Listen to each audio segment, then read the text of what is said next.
அனைவருக்கும் கணித வணக்கம். இப்போ பார்க்க போகிறது 6ஆம் வகுப்புக்குரிய கணக்கு 3ஆம் பருவம் பயிற்சி 1ல் 3வது கணக்கு பார்க்க போகிறோம். அதில் முதல் கணக்கு பின் வருவனவற்றிற்கு விடையளிக்க அப்படின்னு சொல்லி கொடுத்துருக்காங்க. அதில் முதல் கணக்கு 1/7 மற்றும் 3/9 கூடுதல் காண்க. இது என்ன கூட்டல் அப்படின்னு பார்த்தீங்கன்னா பின்ன கூட்டல். அடுத்து வேற்றின பின்னம் பகுதி வெவ்வேறு பகுதிகளாக இருக்கிறது. அப்போ இதை எப்படி கூட்டணும் அப்படிங்கிறப்ப பார்க்குறப்ப கீழே உள்ள பகுதியும் பெருக்கிக்கிறோம். 7ஐயும் 9ஐயும் பெருக்கினால் 63.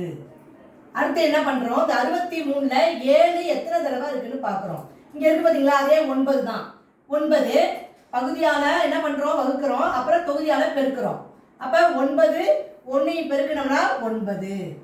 அடுத்து பாருங்க, அடுத்து என்ன குறியிட்டு இருக்கு, இங்க பிளஸ் குறியிட்டு இருக்கு, அப்படியே போட்டுக்கிறோம். அப்புறம் 63ல 9 எத்தனை வாட்டி இருக்குன்னு பார்க்குறோம். பார்க்குறப்ப 7 தடவை இருக்கும். 7ஐயும் 3ஐயும் பெருக்கணும்னா 21. இது இன்னொரு மெத்தட்ல என்ன பண்ணா கிராஸ் மல்டிப்ளிகேஷன் இதை மாதிரி போட்டுக்கலாம். இதே மாதிரி பகுதியும் பெருக்கி போட்டுட்டோம்னா இப்போ என்ன செய்யலாம் அப்படின்னா, இது வகுக்கிறதோட இது ஈஸி மெத்தடு. இந்த இதால இதை பெருக்கிறோம், 9 9.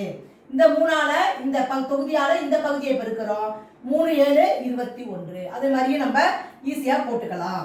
இப்போ 9 21 கூட்டினோம்னா என்ன வந்துடும், 30 கிடைச்சிரும் பை 63.